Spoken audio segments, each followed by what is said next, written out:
See this pretty sweater? See all this delightful purl stitching, otherwise known as reverse stockinette right here? 10 years ago, I wouldn't have knit this sweater. I also wouldn't have knit this or this.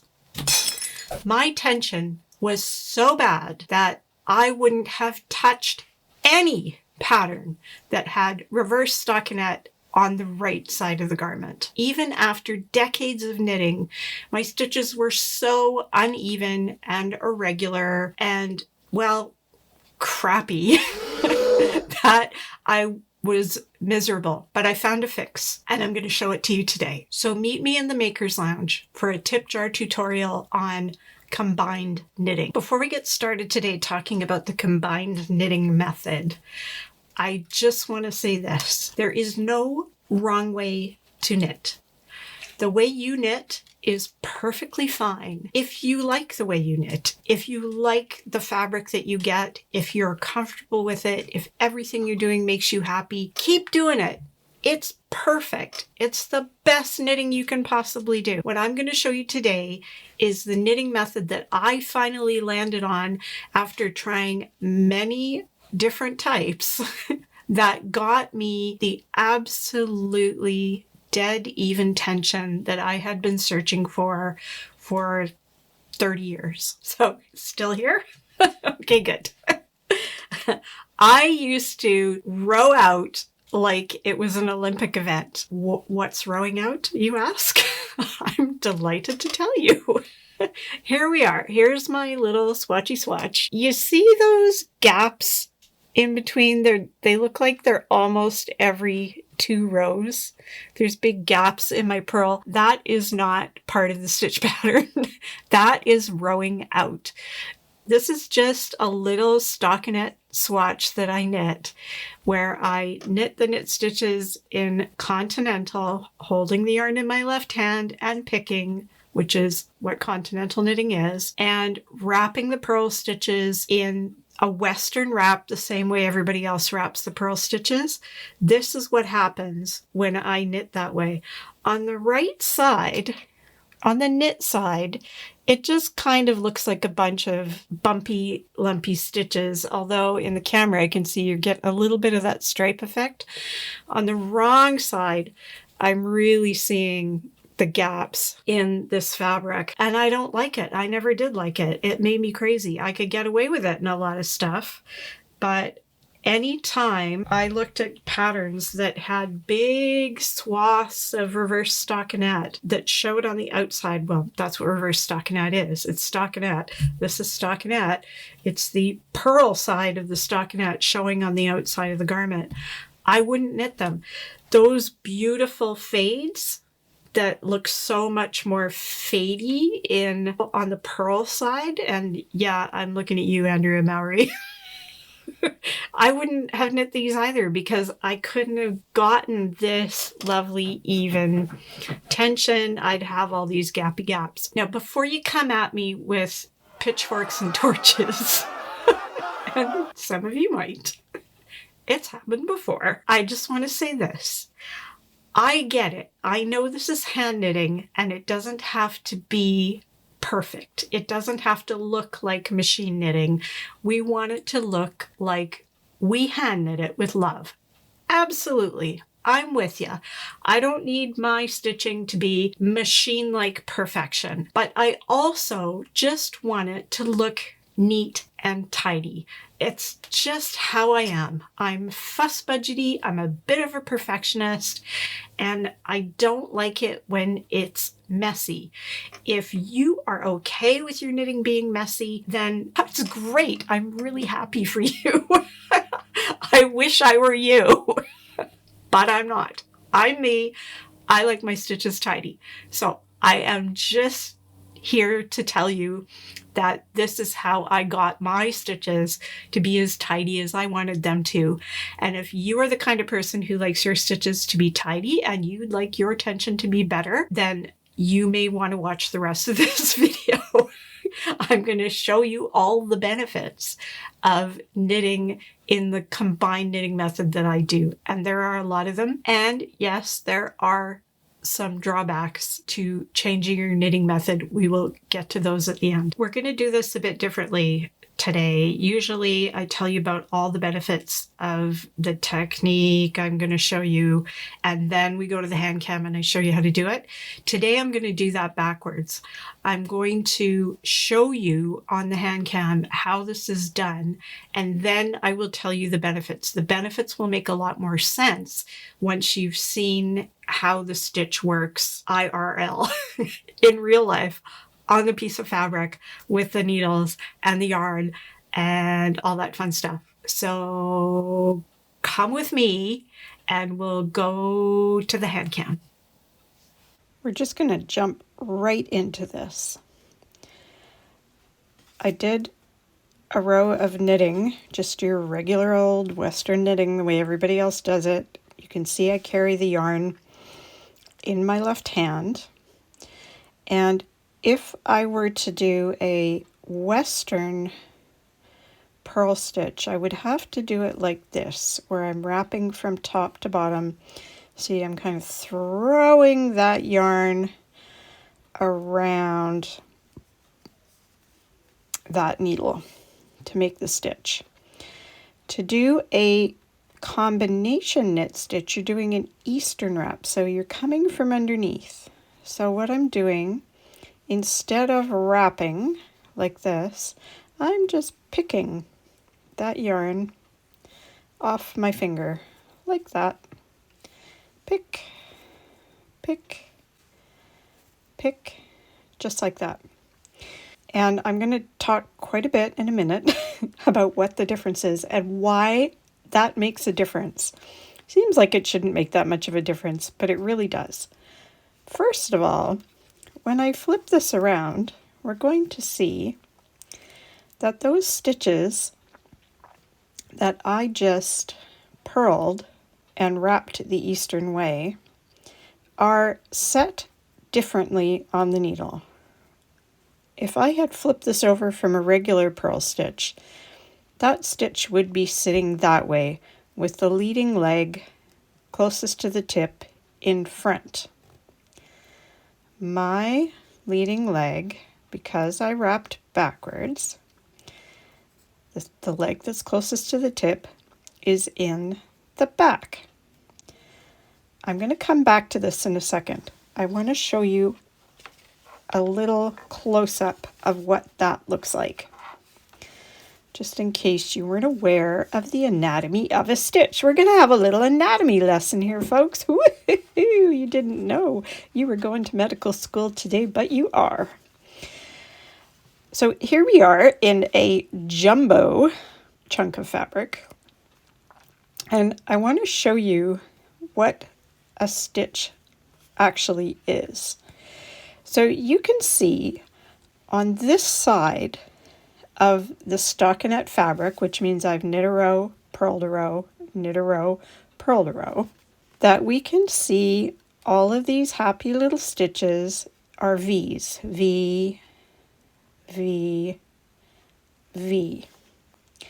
Let's just pop one of these off the needle for a second. Now we can see all the parts.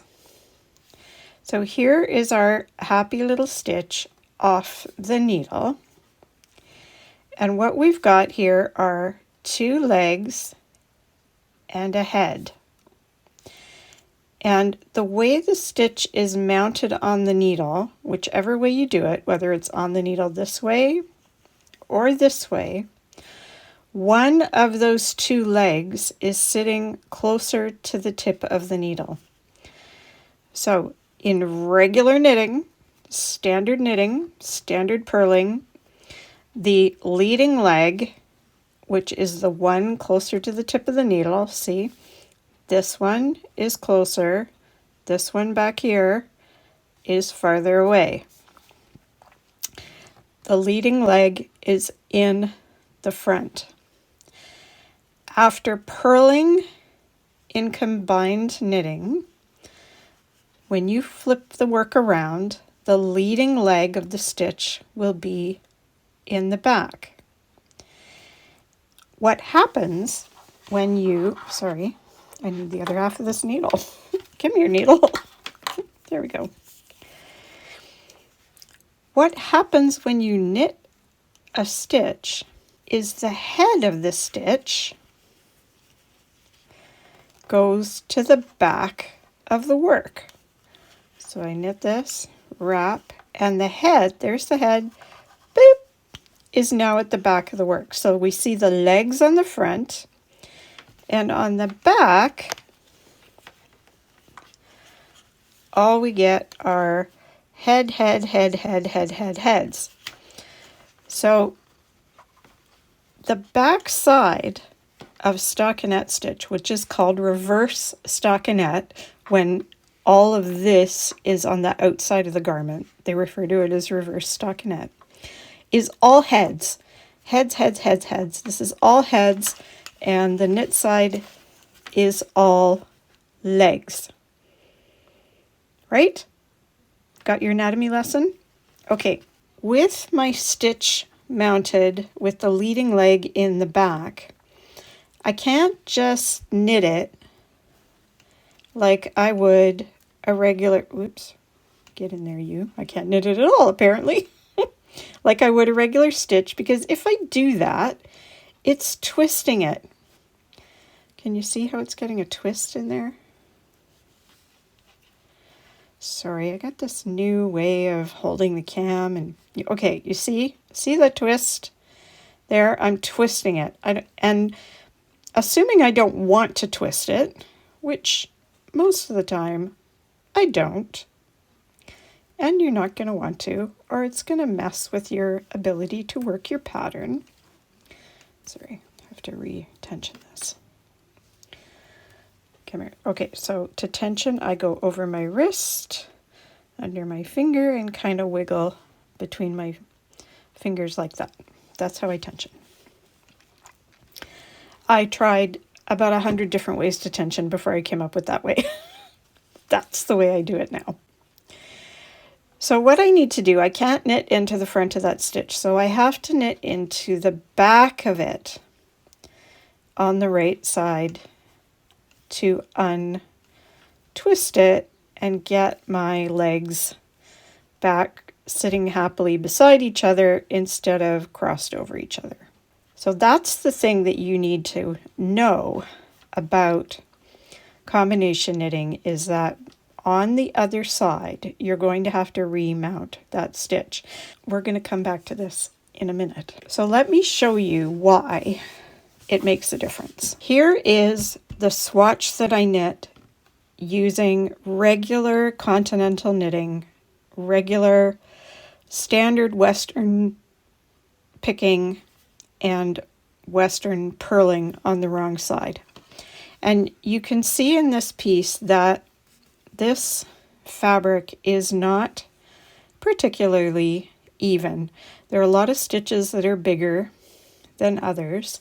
And in particular, you know, it's happening in rows where you see a whole row is kind of looser than the stitches around it. And sometimes it gets a little bit looser still, and sometimes it's not so bad. But it's very irregular fabric, and it particularly looks bad on the wrong side. So this is what they call rowing out. See, when I just spread this a tiny bit, these rows are nested together nicely, and then there's these big gaps here and here. When you're knitting something, oops, sorry, as my cam goes flying, in reverse stockinette, you want it to look nice and neat and tidy. All the stitches look the same on the reverse stockinette side and the stockinette side. Nice, even stitches. Not 100% perfect, but nice and even, especially after blocking. This has been blocked. This is as good as this is going to get. And this is what my tension used to look like. This, however, is my swatch knit in combination knitting. So regular Western knitting and then reverse purling. See how neat and tidy that is? All those stitches look the same, pretty much. There's some tiny bit of variation here and there, but that's hand knitting, right? We're not machines, we're hand knitters. And if I flip it over, it looks pretty darn tidy on this side. If I really stretch it, there's the odd spot where maybe it's a teeny wee tiny bit, like maybe just in there it's a teeny tiny bit looser. However, for the most part, this is a pretty good looking piece of reverse stockinette compared to this. The other thing I want you to notice is both of these pieces are exactly the same number of stitches and rows. You notice anything? Look at how much bigger this is. Look at this tidy little compact guy over here. Same needles, same yarn, same stitches, same rows, neat and tidy and compact. So I gotta get my hands out of there so they stop. And loose and weird and big. If you're not getting row gauge when you knit, you have a really hard time getting row gauge, especially if you're a continental knitter, this is probably why. You're putting more yarn into those purl stitches when you're wrapping them over the top than you are when you're picking them off the bottom. When you're picking your knit stitches and picking your purl stitches, even amounts of yarn into both make even stitches. When you're picking your knit stitches and wrapping your purl stitches, you're putting more yarn into those purl rows. The yarn has to go farther to go around the needle, and it makes these bigger rows that are longer and looser than the rows around them, which is why you get this rowing out. Another example of why I think combination knitting makes my knitting look better. In 2x2 rib. Okay, this is 2x2 rib knit in regular Western knitting knits and purl rows. What you can see happening here is in this 2x2 rib, I have this very neat and tidy column on the right, and I have this kind of looser and sloppier column on the left. And again, that's because that purl wrap, which happens here when I switch from knit to purl, gets more yarn into it, and this stitch on the other side is the switch over from the knit to purl, right? And it ends up with more yarn in it. So every second stitch as you go along ends up with more yarn in it. So you get these pairs that don't look the same. In combination knitting, when I'm doing the picking wrap or the pick purl stitch instead of the wrap purl stitch, these columns are pretty close to the same thing, and it looks very neat and tidy, or at least much neater and tidier to me than this one, and just kind of cleaner. Getting the idea? Okay, back to our sample, because I want to show you a really cool trick that you can do once you've mastered combined continental. These 4 stitches are mounted in the regular Western way. So these 4 were purled over the top on the back the way a regular purl is done. If I want to do a right leaning decrease, that's a knit 2 together. I'm just going to put my needle into those first 2 stitches and knit them together, knit 2 together. If I want to do a left leaning decrease on this side, we do a slip slip knit in SSK. So slip, slip, and knit those two together, and there's our left leaning decrease, right? Over here, I have these eastern mounted stitches because I did my combination purl. In order to do a knit two together, I need to remount these two in order to do this. And for the SSK, I don't need to SS because these are already remounted. All I have to do is work them together like that. That's it. So it's just the opposite. In Western knitting, we can just knit these together without doing anything.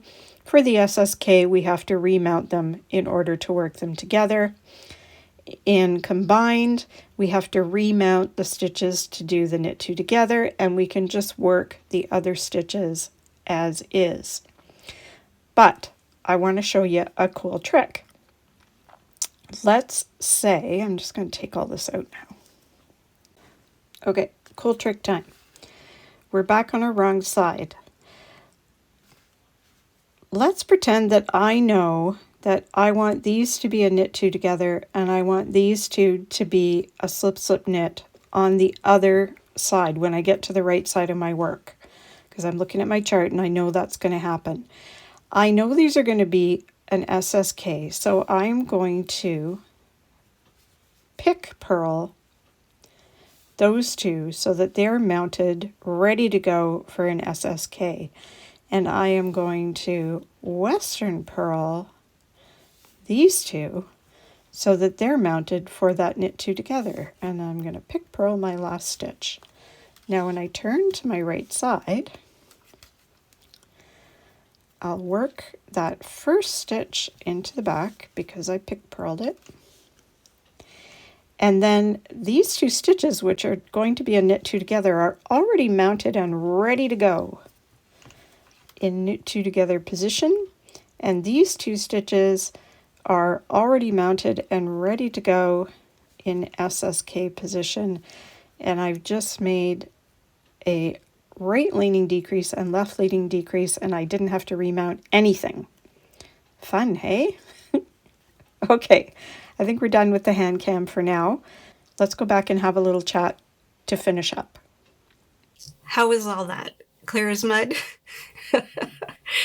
I'm sorry if that all went a little bit slow for you, especially those of you who already understand the anatomy of a stitch, but I really wanted you to be clear on what combination knitting is and how it works, so that now when I quickly run through these awesome benefits with you, you'll be clear in your mind about why you will get these benefits from combination knitting.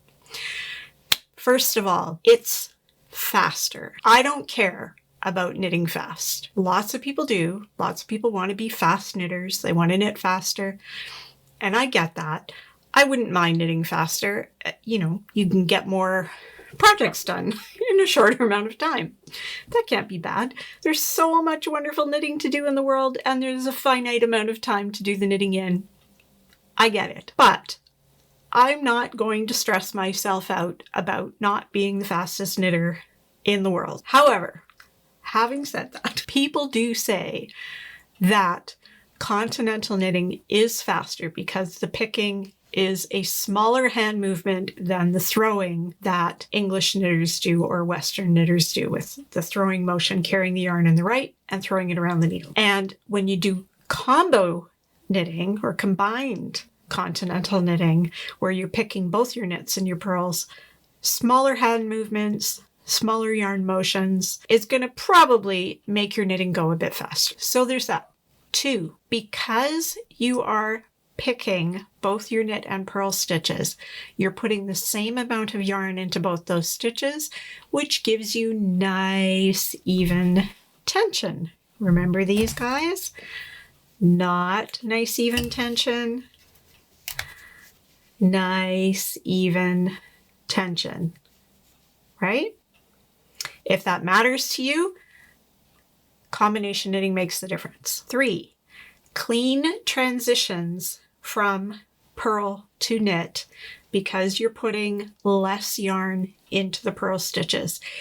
Even if you don't change up any of your knitting, any of your other knitting method, and all you do is that when you transition from knits to purls in ribbing and perhaps in cables that happen to be sitting alongside reverse stockinette stitch, you might want to wrap that purl stitch the opposite way just to tidy up that stitch.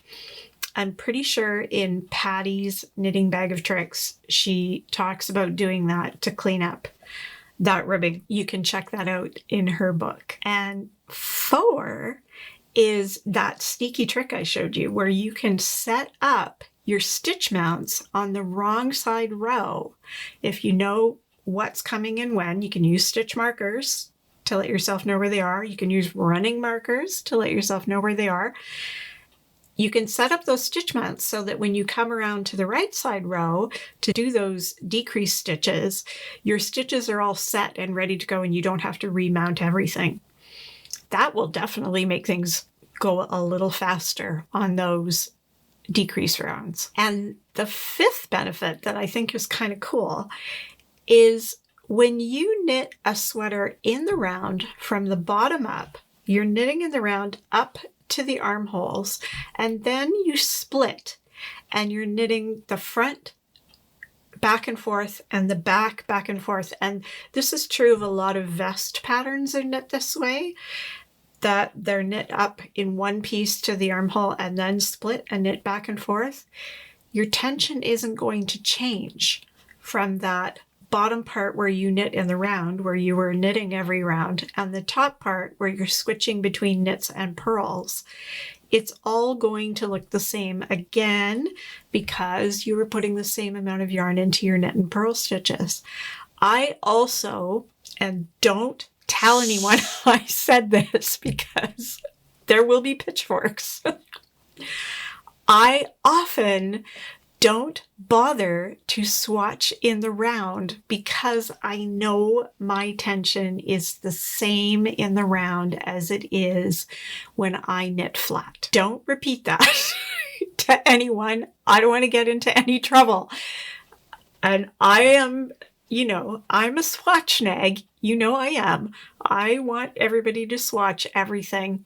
And most of the time, for most people, that's going to mean if you're knitting in the round, you swatch in the round. But I'm telling you, I don't have to because I know my tension is the same. Okay, how about them apples? Have I convinced you yet? I tell you, it worked for me. Now, I will give you this warning. You may be all excited right now to change up to combine knitting, especially if you're already a continental knitter. You're already carrying in your left hand. It's not going to be that big a deal just to change the way you wrap those purl stitches. However, I'm going to say this. Do not ever change your knitting method in the middle of a project. Don't do it. You will regret it. I guarantee you will regret it. Anytime you change your knitting method, it's going to be sloppy and uncomfortable and weird until you get that muscle memory going and it has set in to a knitting comfort zone. So wait until you have a new project, or you can carry on working your current project the way you have been with your current knitting method, and you can start swatching and practicing doing the combined knitting method if you want. I have changed knitting methods myself several times, trying to find the sweet spot.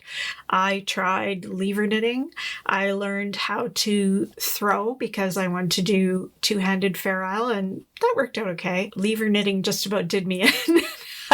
Lever knitting, you should go look that up. That's how Stephanie Purl McPhee knits, and she's like lightning. Like if you want to knit fast, like she just knits like this, like her hand's like a little sewing machine. It's amazing. I can't do it. I tried. I really did. I gave it and I tried. I didn't just like try for 10 minutes and give up. I tried for weeks and I just couldn't get the feel for it. What else did I try? I have tried Portuguese knitting for the purling, where the yarn comes around your neck or no, doesn't come around your neck, or you put a little pin on and you run it through the little pin. Another way to make purling easier. I tried Norwegian purls. I've tried all of it and nothing stuck except combination continental combined knitting. So there you go. There is my tip jar tutorial. I hope you had fun. Give me a like and subscribe and do those things that I always forget to do when I'm watching other people's videos. And Oscar and I will see you next time. Have a great week. Bye.